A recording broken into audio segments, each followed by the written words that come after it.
Hello and welcome to another episode of the Viva Bastardo Show, brought to you by the Hagerty Podcast Network. Today we have Ondrej Berkus. I know I'm totally savaging his name. He's an extraordinary watchmaker from the Czech Republic. What's interesting about Ondrej is that every single watch he makes for each client is completely different. He's such an artist. He's totally enamored with the idea of interesting materials because he was a knife maker before he began to make watches. He's totally self-taught. He's a really, really fascinating person and a real artist. So let's get into it.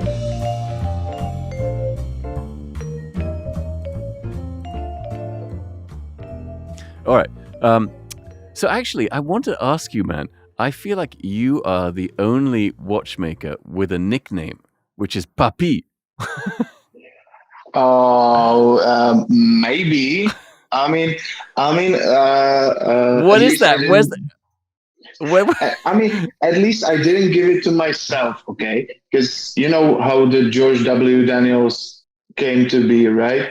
So Wait, what? it's because, for instance, I mean, like, why isn't it like FP Crazy Eye Jean or like, you know, Roger Big Daddy Smith? Like, why don't more watchmakers have nicknames?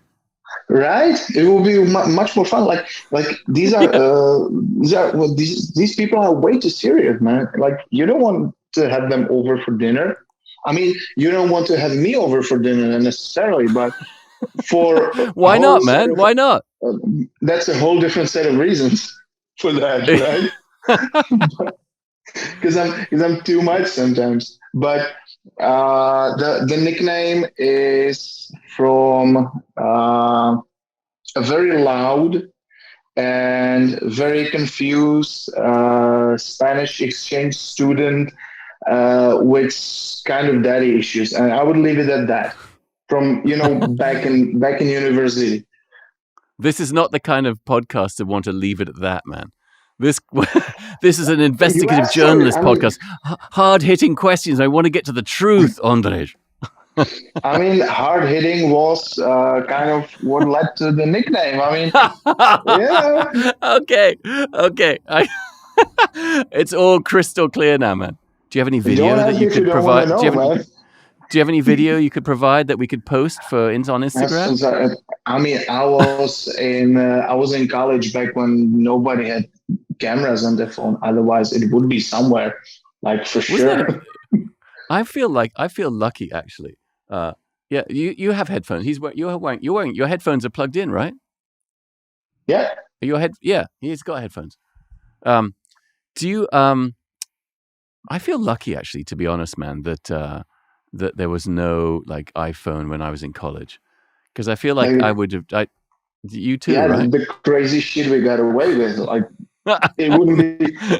I would be if I was in college today, and if I was the dumbass I was in college today, I would be on the news like every other day. Seriously, that might help you as a watchmaker, though, because you would be the only like pirate watchmaker. I'm pretty sure that wouldn't help me as a watchmaker. Maybe not. So, all right. So I should actually, before we get into it, I should just full disclosure to everyone watching or listening. You are making a watch for me. Yeah, I am. So people should know that. But this is in no way. You are, like you say, man. I mean, there's not. It seems like there's not a lot of crazy characters in the watch world. But you seem to be one of them. Plus, you like cars. Yeah, absolutely. I don't know if this would be boring to everybody, but probably, man. Talking about cars, I'm gonna get back to No. We should totally talk about cars. I want to talk all about the watches, and we talk about cars, man, because this is a car and watch podcast. And anything podcast. Okay, so full disclosure, I'm not on this podcast because I'm making you a watch, right? Wink. not even close. But the cars, man, I'm really lucky. I'm very happy because I just pulled the trigger like 2 weeks ago. I pulled the trigger on the big one. And what's the big one? Got me the Quadrifoglio. I got a fucking Quadrifoglio, man. Congrats, man. What color? Red. Competizione red. Like, is there any other color? Yes, Exactly yes. like that. A friend of mine has one in this incredible green color, like a metallic, darkish green. It's amazing. It's insane. That green is playing the same effects as the red one, like the shimmer and playing in the light, but it's green, not red. But yeah, that green works too. Absolutely. Also, that car sounds amazing. It's scary. It's like a bear, angry bear. Yeah, well, I feel like that suits you. All right, well, let's just hang on before we fall down all sorts of wormholes, man. Let's just Sorry, explain. man. let's just, let's just explain. Too, right? Oh, well, no, why don't we talk a little about who you are? And I mean, I know that you've been making watches. You're in Czechoslovakia, which is obviously the nexus, the horological nexus. There's Czechoslovakia, and then there's Switzerland down there. Well, it hasn't been Czechoslovakia for I think 30 years. What? Where are you living now? In Czech Republic, we split. Czech Republic. In 92 listen, or something. Man. Look how old you. I'm an ancient person, man. I'm like 102. You're living in the USSR, right?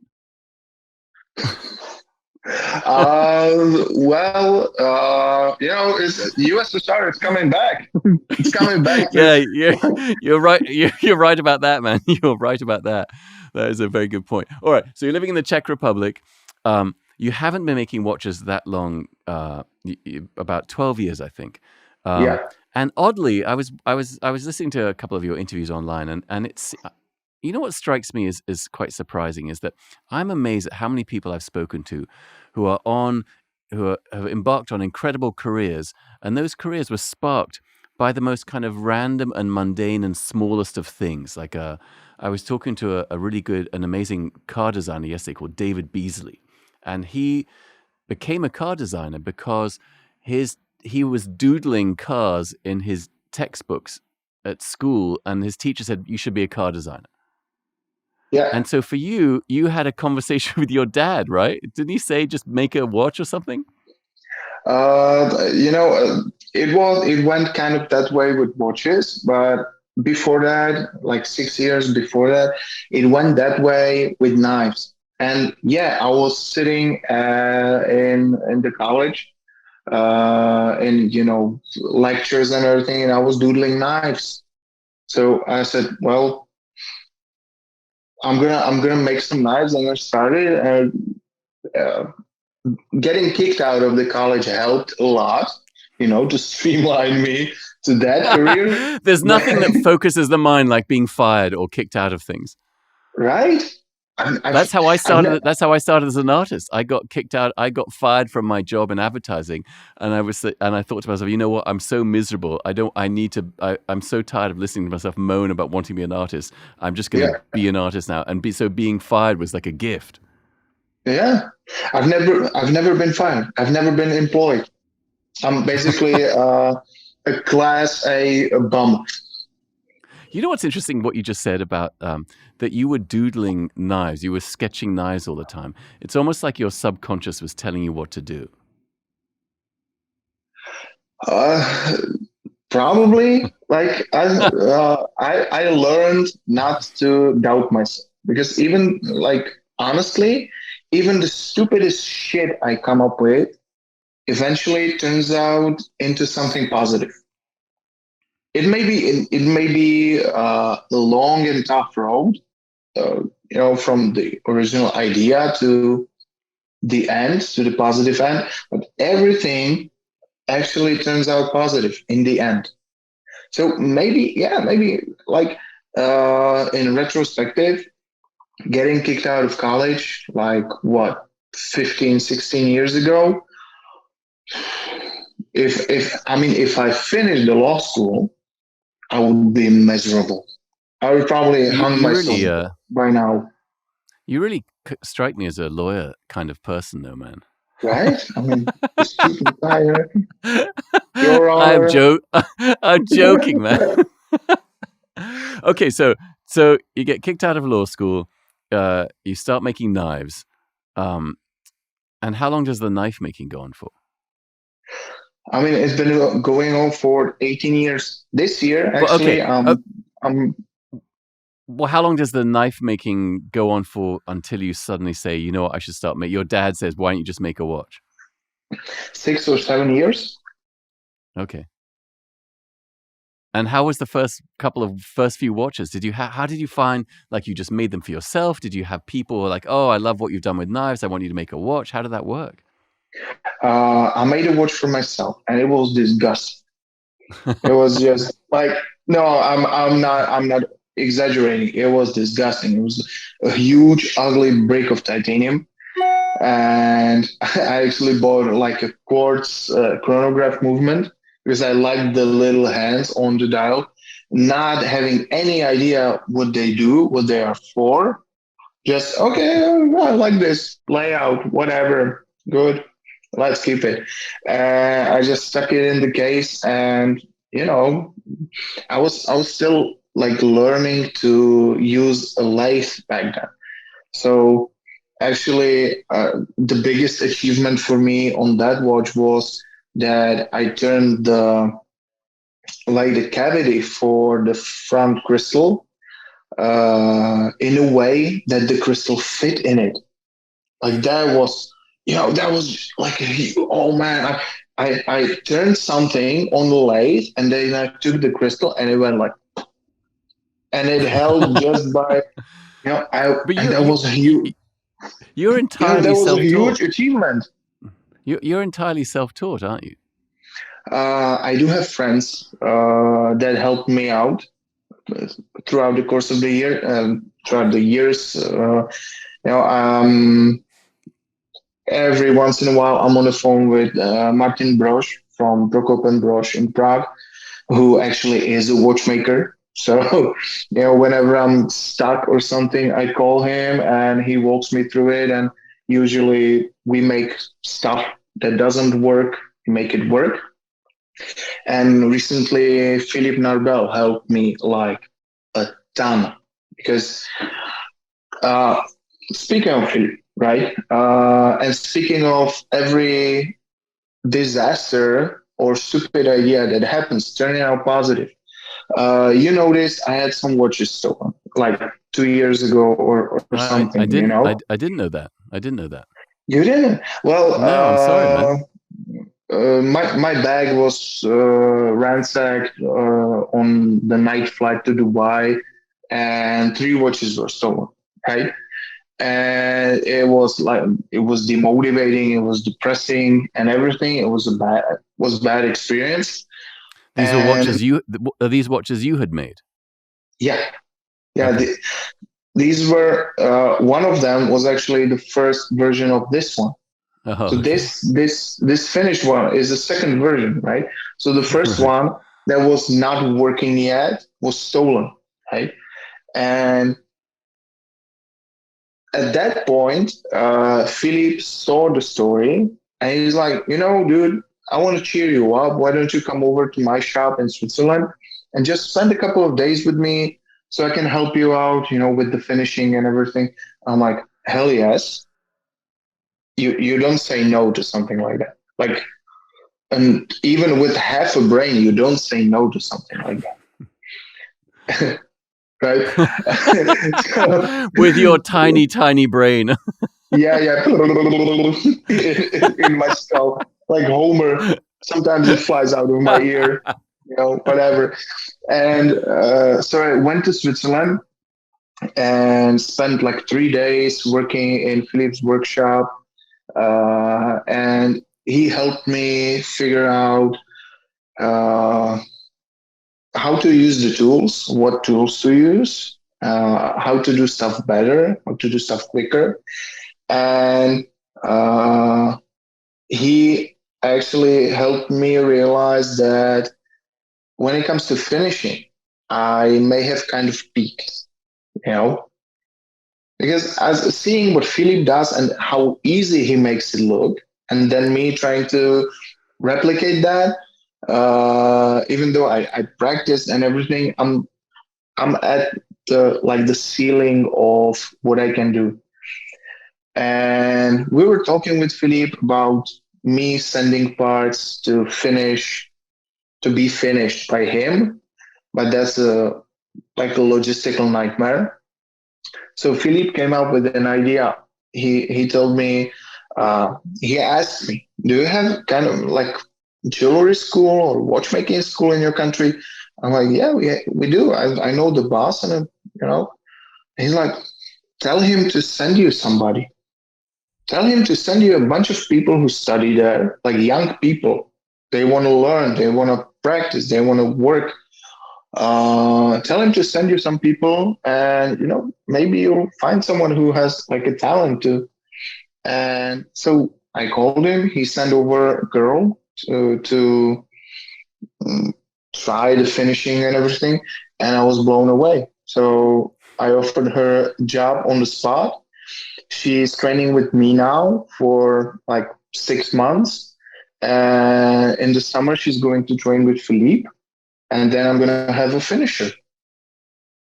So which what is do you great. think? Well, that's amazing, man. Well, that makes me think of two things. One is, I've always found that there's kind of an extraordinary benefit to not going to school for the thing you do, because I feel like Yeah. when you haven't learned, going to school teaches you enormous amounts of valuable things, but also it constrains you in a lot of ways, I think, because you learn there are specific ways for things to be done. And you never learnt those things, so that and that reflects itself in the watches you make, because there's a real sense of boundlessness and freedom in when I look at all your watches. First of all, each watch you make is different and specific for each person, which is amazing. Because generally, when people talk about buying from an independent watch brand, the brand will make 50 watches and they all look alike, and you buy one of those 50 watches, but you make a specific thing. But when I look at each watch you make, because they're so different, you get such a sense of your imagination, but also the fact that you like, I don't feel like there's traditional horological ideas in those watches necessarily from a design standpoint, which I love, man, which is amazing. Yeah, I mean, what you said is absolutely right, because talking to like classically raised watchmakers, I feel like actually it's funny. I'm always making fun of Philippe for what's the most favorite of all Swiss sentences was the first sentence a Swiss mama teaches her Swiss baby. What? You know what it is? This is not possible. I was just going to say that. I was just going to say this is not possible. Yeah, right? I was going to say that, man. And, you know what's funny? Because that when I lived in Paris and I was starting out being a photographer, and the thing I felt that was so annoying about Paris is, "Ah non, pas possible, monsieur. Ah non, non, non, pas possible." It was, and I was like, "Wait, why is everything not possible?" Exactly. Like, no new things. Let's make things the way we made them for 200 years. Things like that. Like basically, and I'm talking. When I was in Switzerland, I talked to the guys, and I'm like, why don't you try this? Well, because my teacher said it's not done that way, and I'm like, okay, maybe like fire your teacher or something. I don't know. I might sound stuck up, but that's just because nobody is limiting me. If I start sounding too stuck up, just tell me, knock that shit off. No, I don't. I mean, that's, I don't know, man. I mean, there's that. The other thing that I notice in the watches you make is you find such joy in materials. And I suspect a lot of that has to do with making knives, because in knives you can kind of really explore, and I'm sure that has led you to using materials. Like the other day when I said, "What about mammoth tusk?" Because I saw some interview you mentioned mammoth tusk. Like, holy shit, mammoth tusk on a watch! That sounds amazing. Right, and it actually is not just for the mammoth being mammoth, like being exotic, but it has beautiful color. It can be polished beautifully. And when you polish it, the internal structure comes out, so it actually has like visual appeal is not just some material you use just to be able to say you use it. Right. And the knives, yeah, I never liked like weird shapes in knives. My main philosophy for knives was you have to be able to like draw it at one go. Simple Really? shapes. Yeah, I mean, I hate the when there's stuff protruding out of the knife and everything. So that but that leads you to a problem when you use like stainless or simple materials. It's not That interesting. knife is boring. It's Yeah. boring as shit.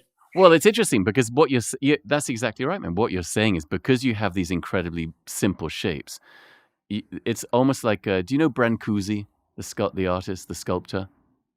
I don't know You, anybody, man. I'm a redneck. I'll send you a link. But you're right, man. When the simpler the shapes, that means that there's nothing. You can't hide anything. So you have to resort to extraordinary materials. Exactly. Yeah.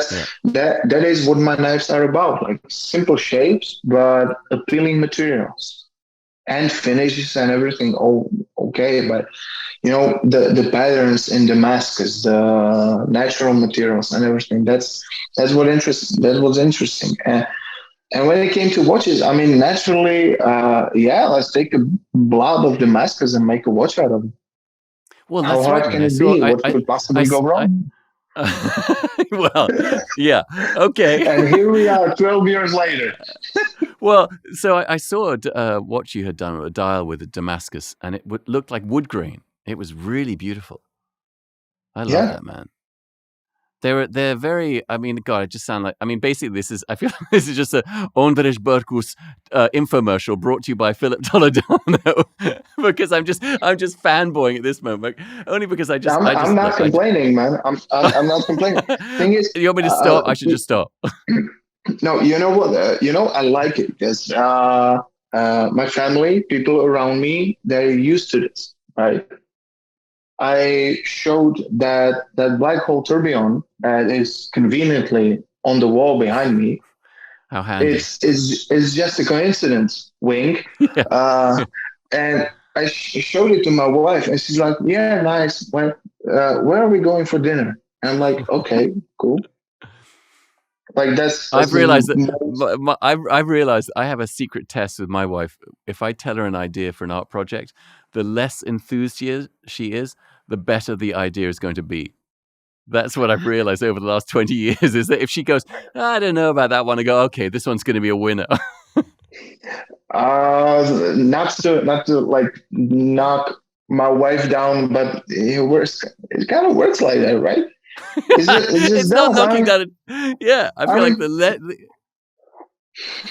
yeah, I mean, but what I wanted to say before I started writing on my wife is, my dad, my mom, they're used to this, right? They're not amazed. So, uh, and I see these watches every day. I work every day, so I'm in the shop, and this is just a normal Wednesday to me. Like few seconds before we started this conversation, I was making a part for 1 second remontoir on the lathe, like drilling a piece of brass with a 0.3 millimeter drill. Normal stuff, basic stuff, right? That's exactly what I was doing, man. No way. Right? Nice. I was just drilling some mammoth tusk for a, yeah. Cool. Yeah, I mean, you got to do what you got to do, right? I feel like you have this. I feel like you have this extraordinarily addictive mind, personality rather. Like you have to solve riddles, and you need new and more interesting riddles on you need to be fed. You're like hungry for these puzzles to unwrap to solve all. Do you think that's true about you? It absolutely is, and that is the reason why I actually don't own any watches.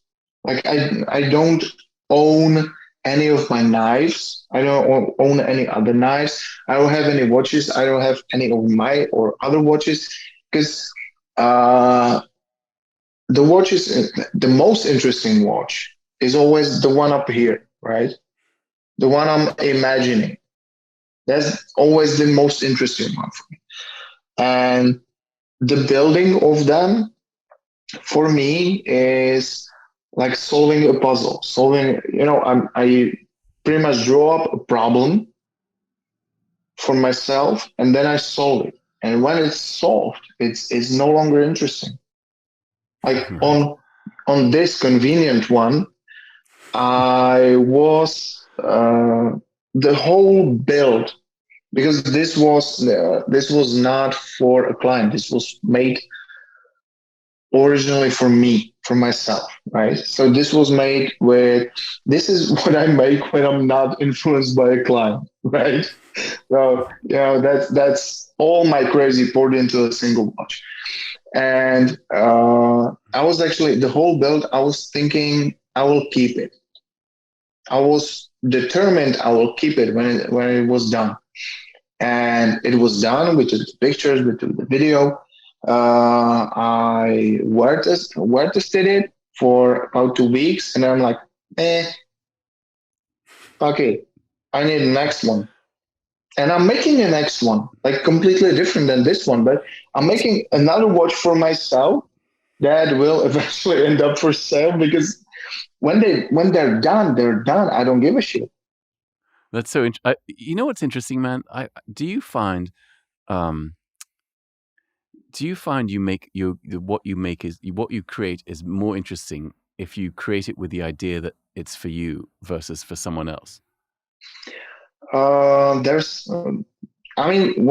two people involved, there's always compromises, right? There's always a bit of a to and fro and exchanging ideas and making something that we will both like, right? And when I'm making something for myself, exhibit A, right? Okay. Do you think have there been massive compromises in the watch you're making for me? Has it been? You could tell me now in front of millions of listeners. Millions. Oh, nice. Millions, Ondrej, millions. I would like to state at this point that my waiting list is already longer than my life expectancy. Okay, so millions of you out there, thank you. What was the question? I got a bit carried away. I was asking if you felt like our conversation, I know that I'm quite hard to work with, because I don't really, as an artist, I don't really like working with other people, because I always feel like almost everyone else's ideas are shit and mine are amazing. That's which I know is kind of not true, because there are some people who have amazing ideas, and I'm wondering if in our conversation. I'm wondering if I feel like, when I send you texts and stuff like, what about this, have you ever gone like, oh, that's just terrible? Yeah, you have, haven't you? No, never. Bastardo. Bastardo. No, I was going to ask. I was going to ask you something great. No, go on. Sorry. Sorry. The biggest compromise was the year we're making it, because I originally had you in, like, I don't know when. I actually lost track, and it's funny how these things go, because I have it all planned, I have it all set up and everything, and then at the last point, at the last minute, somebody drops out, and every time somebody drops out, I'm at that moment in conversation with somebody else. I just mention it like I need to vent, I need to bitch about something. Like, oh man, I spent hours designing the project for somebody and he pulled out at the last second, and they're like, oh. And they take it as an open spot. And I'm like, yeah, okay. And is that what I did? Yeah.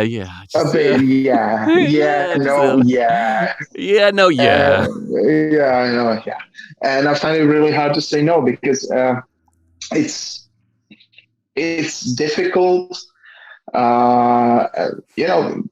You probably know, but it's frustrating when you're trying to grow your business, right? You know what's more frustrating? when you're trying not to grow. Listen, man, I feel like there's going to be very few violins playing sad music for you if this is your I know. problem. I'm a master of bragging while complaining, but Well, I mean, let's just talk about that for a minute, because you're. I mean, when did there was a radical change in your business? When was that? In 22 or 21? Was it, or 20? When did that happen? 2 years ago, around this time, around Christmas, 2 years ago. Yeah. Okay. So until before that time, you had been making how many watches would you say, or what was your kind of? Did you have a waiting list before that or not? No, I had nothing. We were always. I keep saying that we were always like 2 invoices away from bankruptcy. Sometimes like 3 invoices behind. Man, like it was crazy. I never had any idea if I'm gonna have enough work next year.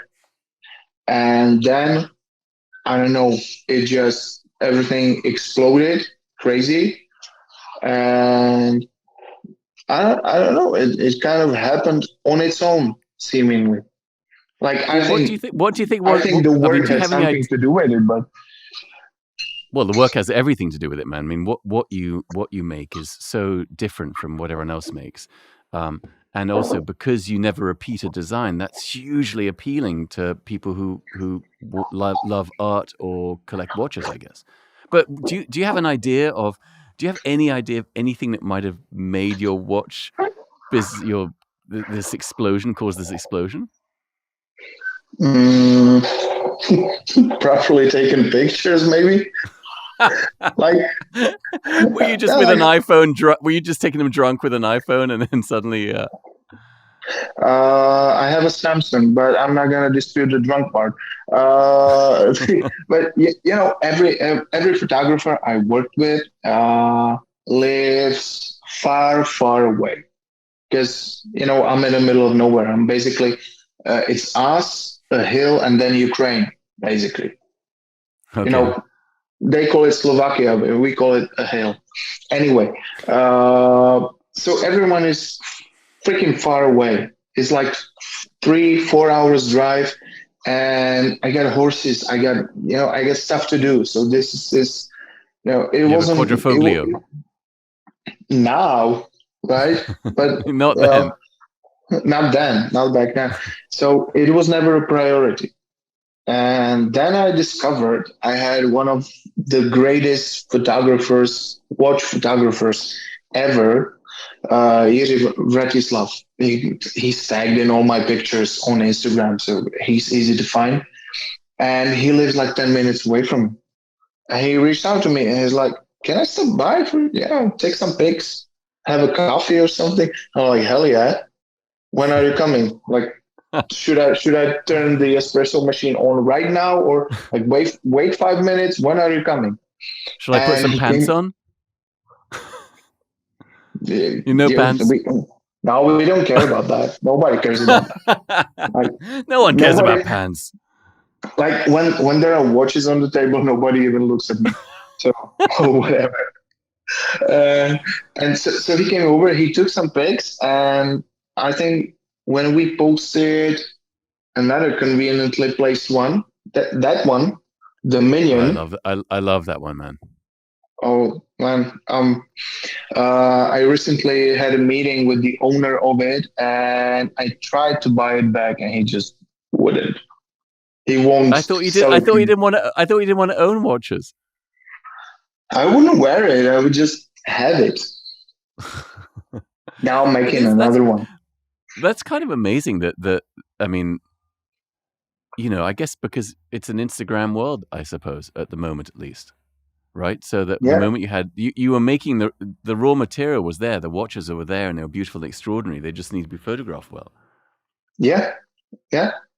Because And now you have it's a visual thing. how long is the wait list?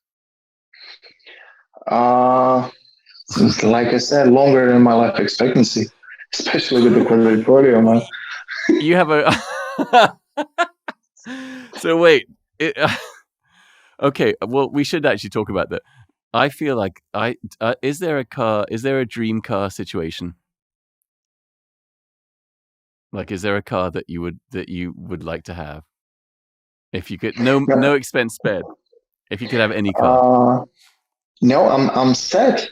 I have 500 baht, Oh, I which love is that just car. that's the most fun you can have while not being naked. You know. Oh, also, I feel like that car has the most ridiculous exhaust for what... I mean, you hear that exhaust coming around the corner, like, holy shit, what is that? Is that a 12-cylinder front-engine Ferrari? And then this little Airbus comes around the corner, and it's so great. Every time I see one, I laugh, and then I kind of want to have one. Okay, it's just... yeah. You absolutely should. I mean, everybody should have one. Even the basic 500 is a lot of fun. I had a basic 500, and that's the only car I had that I sold and that I missed. And then in October, I think we were in Sicily for a longer weekend, and we rented a 500. And I'm like, oh man! So I was driving around in Sicily with the roof open because that was the sea, it was the cabrio. And I was like, oh man, I need this in my life. And like a week after we got back, I got the Abarth because I couldn't live without it. And it's cabrio as well. So that's amazing. And speaking of the noise, mine is pretty much straight piped. So there is well done, sir. Quite a substantial amount of the noise. And we got the little filter on the pop-off valve, so it goes bang, and it's just I love hilarious. that. I love that. Wait a minute, you mean to tell me, man, that you have if you had $1 zillion tomorrow, you would be like, you wouldn't want to buy there's not some car that's lodged in the Ondrej brain that you would be like, oh, this is the car, the dream car? No. That's amazing, man. I have to say, especially living in America, which is the land of wanting more all the time. I mean, I feel like the West actually is the land of wanting more all the time. That's kind of a pretty extraordinary outlook on life. Like I'm gonna say, I have 4-cylinder. I have a V6. I have a V8 in my SUV. And I might slightly be inclined to somewhere in the future getting a screaming V10. Oh, like an Audi R8 V10? Audi. For those of you who are not what that's what you go to. Audi is what you go to when you say screaming V10. You know why, man? For those of you who aren't watching the YouTube channel, Ondrej just gave me a look that would you gave me a look that would wither plants, man. Everybody in Sanagata Bolognese gave you that look right now, man. Because you know what? I'm not a Lambo geezer, man. I'm not a Lambo geezer. I would never want to own a Lambo. I feel like, unless it was an old one, I would take an old Lambo. A geezer. That's what I'm talking about. I wouldn't want a new one. Yeah, okay, but let me just say, your idea of what old is different from my idea of what old is. I'm talking old like 70s old. You're talking old like 90s old. Actually, you know what? I would take a Diablo. Maybe too. A 90s Diablo in that purple color. Pretty good. Yeah, that is good. That is really good. Pretty good. When it starts. That's a factory feature, starting. You can opt for you can check that box when you're buying the car at the factory. Do you want it to start or not start? Or maybe start. It's a lottery. Or maybe start. Yeah. I've had Italian cars. Funny thing is, I've had Italian cars. Like I've had like 4 Alpha 156s over the years, and every time I had Italian car and another car, like for example, British. The Italian was my condolences. Yeah, exactly. The Italian was the reliable one. Okay, just out of interest, what were the English cars that were? Oh, like a Rover, a Freelander.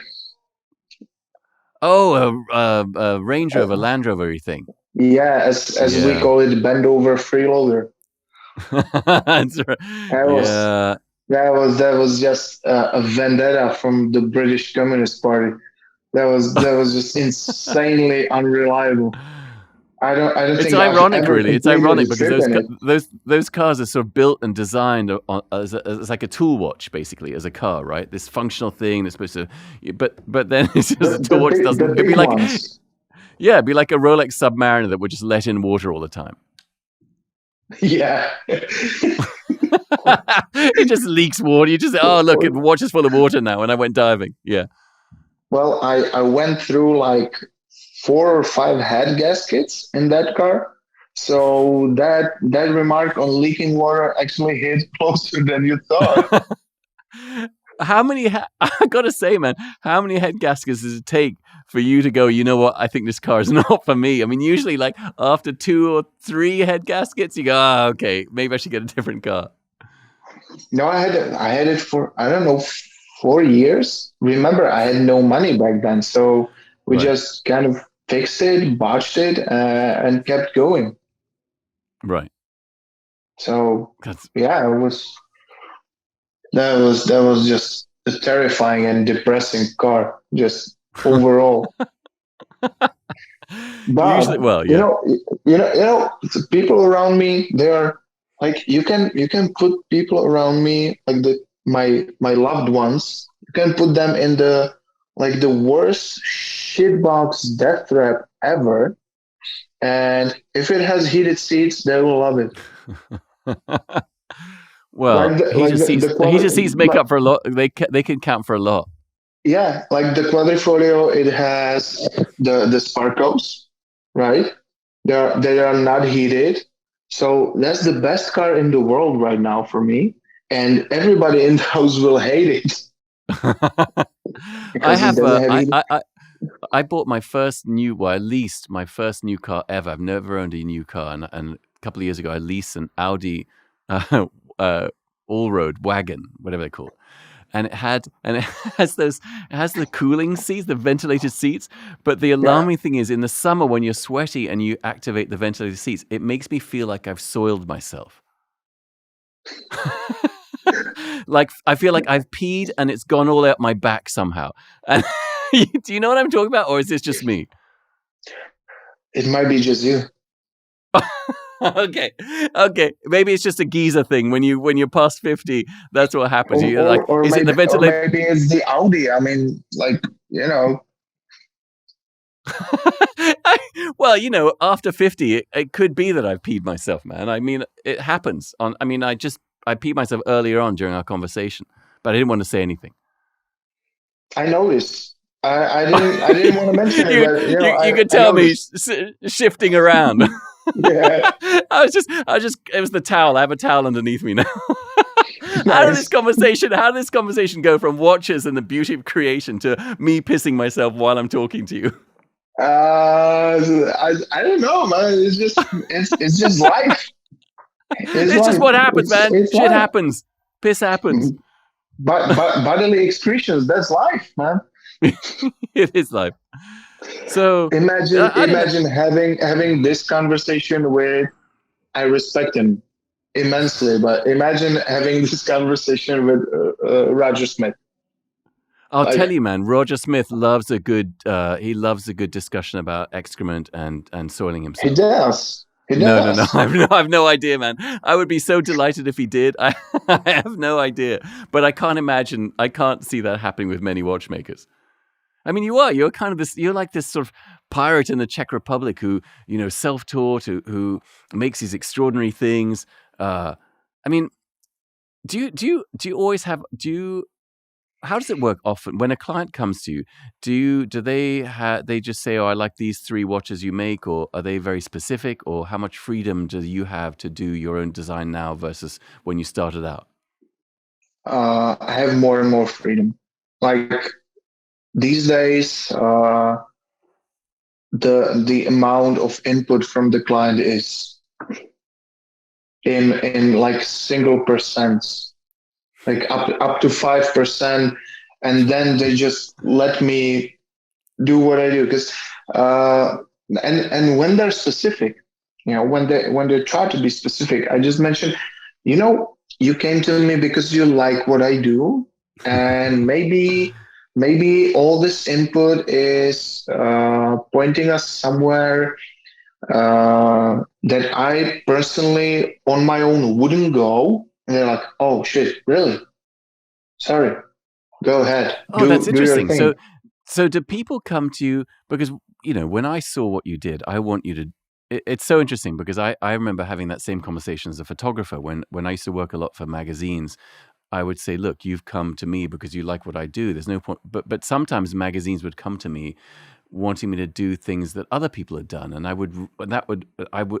hated that for a variety of reasons. Importantly, I never wanted to copy someone else's work because it felt like it was stealing. But do people come to you with other watches, like from other brands, and go, I'd like something like this, or never?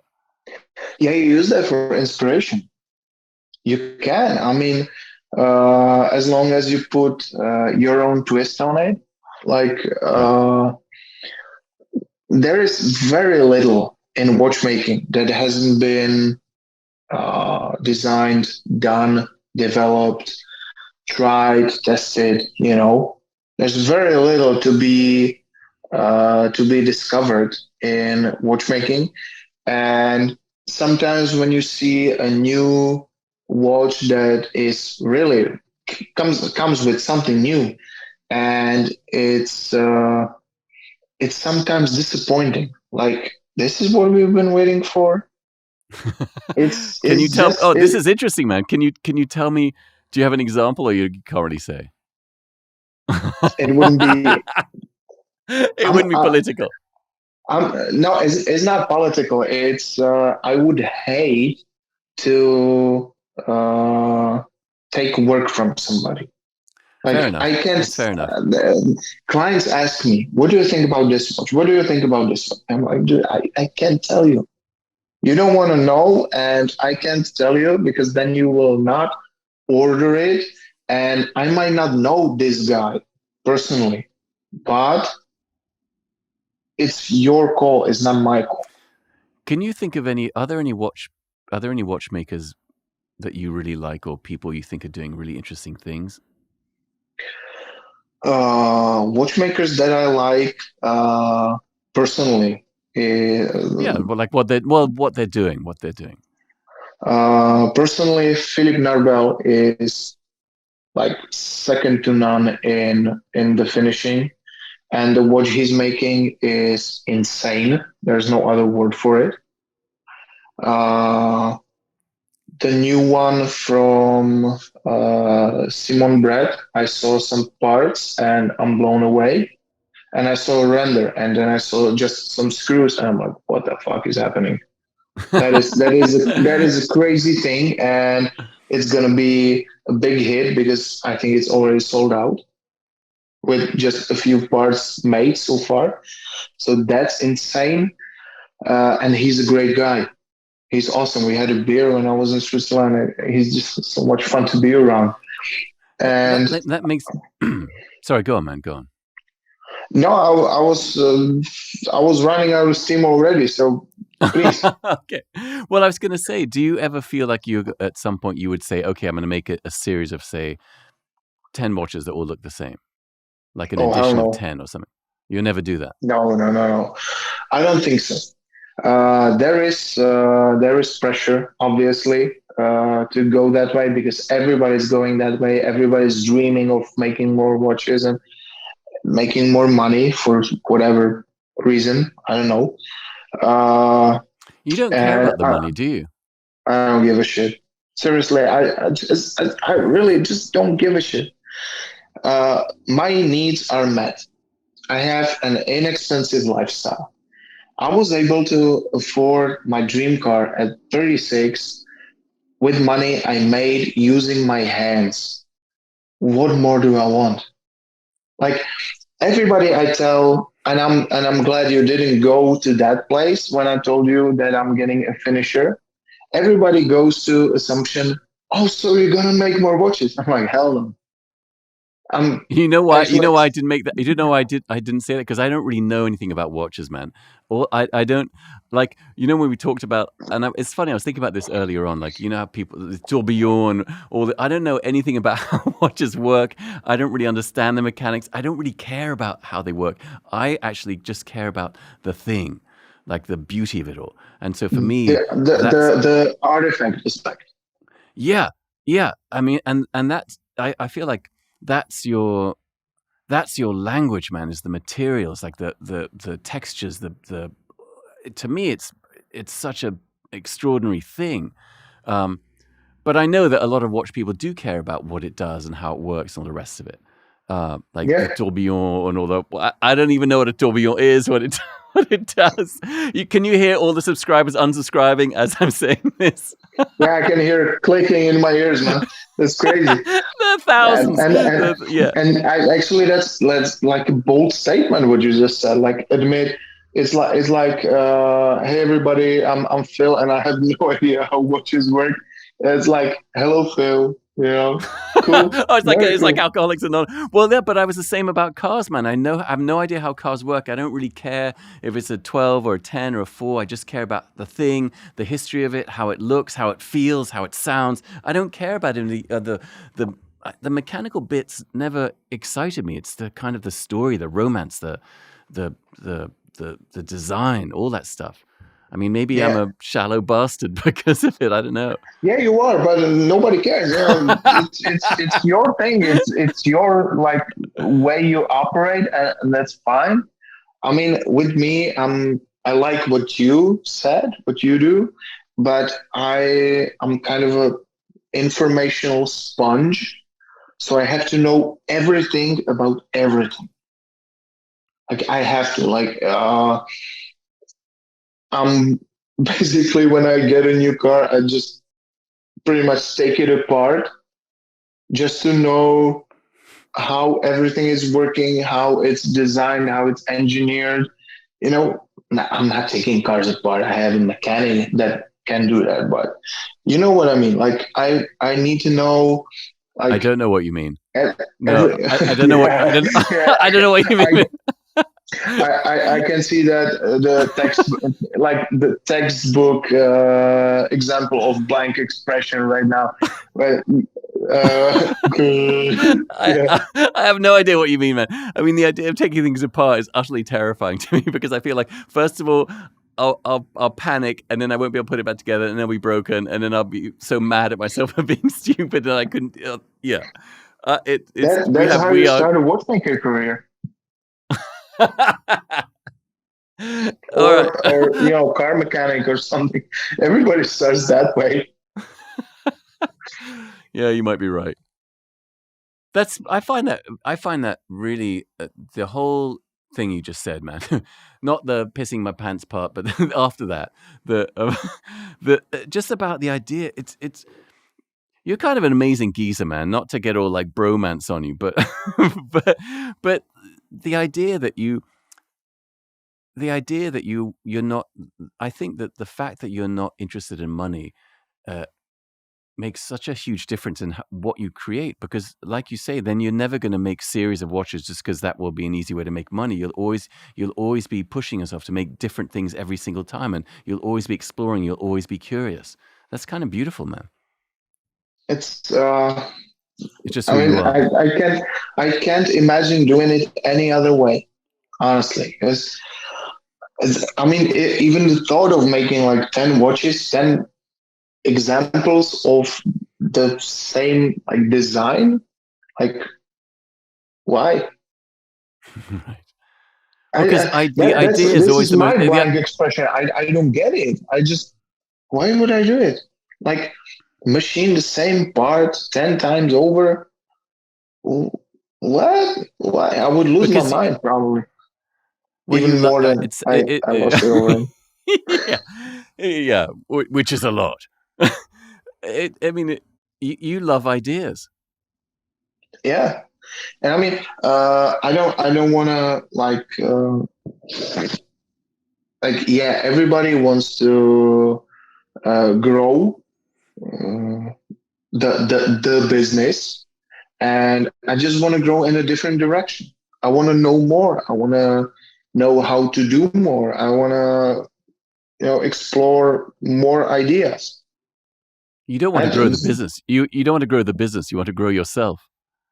yeah, I wanna be better. Like every day I wake up, I wanna be better than I was the day before. Like you don't always succeed at that. You kind of there are days where like suck giant donkey dick, but you know, That's a horological term, right? yeah, exactly. Yeah. Exactly. That's a part I of think it to I be think honest. Philippe Dufour coined that term.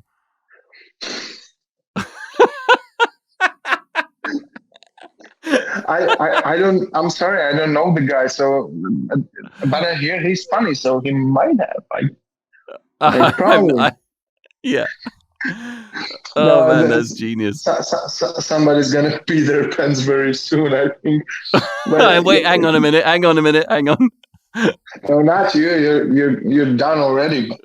What I mean is, I actually don't know what I mean. Yeah, everybody has bad days. Everybody has days where nothing works, and it's frustrating. And right now, when I'm making all the watches by myself, I mean, I use CNC lasers for templates. It's not all handmade and shit, but I'm transparent about it. Ask me about any part, and I will tell you truthfully where it came from, how it came to be. So it's not smoke and mirrors and Swiss marketing. Anyway, I'm in such This a could. good mood today. But you know, I don't have the luxury to just call it quits when I don't feel like working today. I kind of worked myself into a corner because when the influx of people when it came first, right? I messed it up and I thought, oh, this is not gonna last. I gotta take the opportunity. So I promised way too many watches for the next few years. I'm basically next year I'm at the end of that, so that's good. And I'm gonna have the finisher girl, helping me out next year, so that's fine. But I have way too many watches being made right now. I'm making like 10 watches a year by hand, so it's doable, but it's crazy. So And how I long? don't I have mean, look, I'm going to ask a dumb question because I imagine that every watch is different, and every watch has yeah. different complications. They all take different amounts of times. Uh, but is there an average? Like, is it a 2 or 3 month period to make one watch, or It's usually 6 to 18 months okay? Clearly, I know a lot about because watchmaking. no, and that's not a question of watchmaking. It's a question of me not being a fully functional human being and jumping from one project to another. So I have like 8 projects going on at the same time and jumping between it, doing a little bit on this one, doing a little bit on that one. Do you find that Basically, do you like working like that? Do you find that in a way leaping from one project to another kind of keeps you fresh and interested in all the watches, or would you prefer to work on it's one for like 6 months? oh, that would kill me. No, it's the only way I can operate because I can't keep concentration for very long. So when I'm sick of project A, I procrastinate by working on project B and all Right. the way through like G, I, J, whatever. So I'm actually being a slacker while being productive. Right. Basically, I'm basically just fucking with my own brain to keep myself working, you know? You're hacking your brain. Yeah, yeah, I have to because otherwise I'm useless. Like in a real life, in normal, like everyday life, I'm the most useless person you will ever meet, We have so much in common, man. right? Like if I didn't have my wife, I would be probably like in a ditch somewhere, dead, starved to death. Because I get to work and I forget to eat and I forget to drink. And then I feel like shit. And actually have no idea why. And then she comes in, did you eat anything today? I'm like, well, now that you mention it, I might have like not eaten a whole day. So that's, I'm weird. Just out of interest, do you eat the same thing for lunch like every day? I don't know why I asked that question. I feel like I would if I could. No, honestly, I have no idea what I had for lunch today. I don't remember. Schnitzel? I think maybe it was pasta. It was a long time ago, in all fairness, man. What was it, like 3 or 4 hours ago? I mean, who could remember that? 4 hours. Yeah, no, yeah. Well, the normal everyday stuff just escapes me. That's why I'm always the happiest when I'm in the workshop. Let's put it more like eloquently, right? The atelier. The atelier. Atelier. Atelier. Oh, we're two idiots, man. It's just incredible. We could keep going for hours, talking about nothing for hours, man. I think we just created a dumbass resonance. What? A dumbass resonance, like atelier. Atelier. Oh man, that's insane. Well, I mean, what in describing yourself, man, you're kind of creating weaving this incredible image of this kind of crazy artist working in his shed, not eating, hair. I mean, you need to be. I feel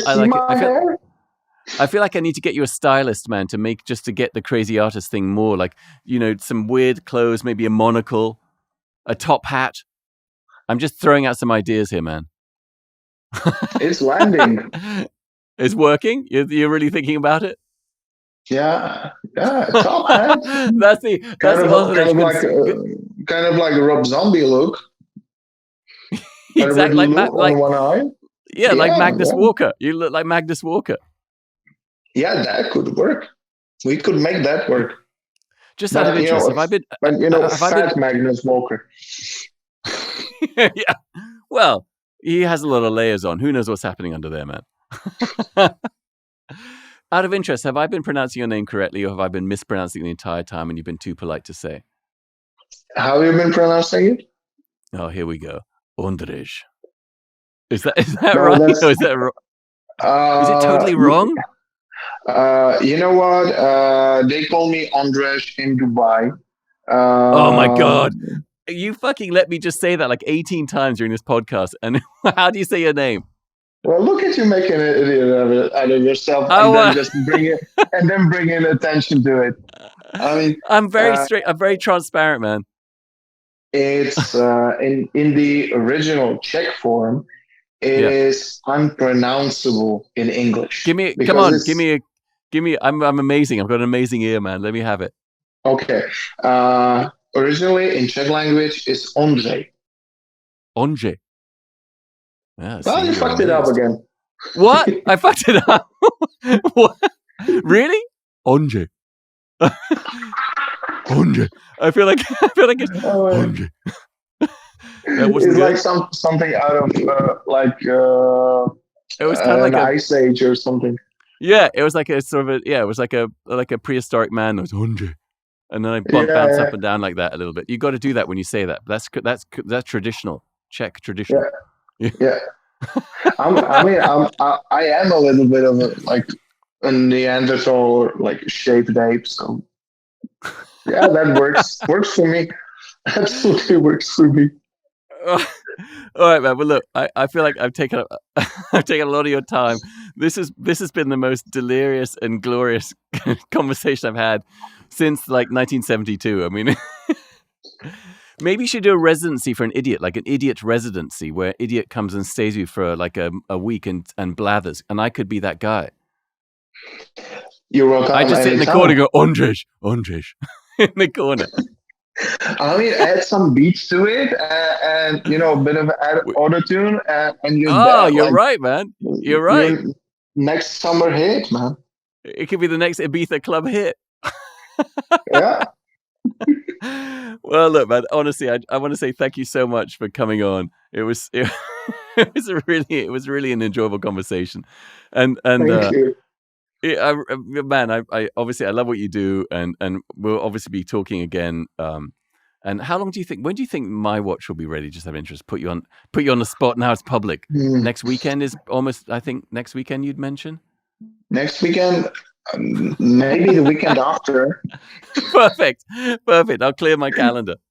All right, man. Well, look, Cool. thanks again for coming on, man.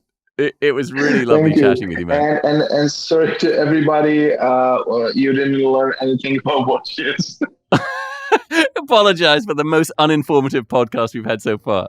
Exactly. But it's a record, Thanks again, man. I'll take that. Thank you. Bye-bye.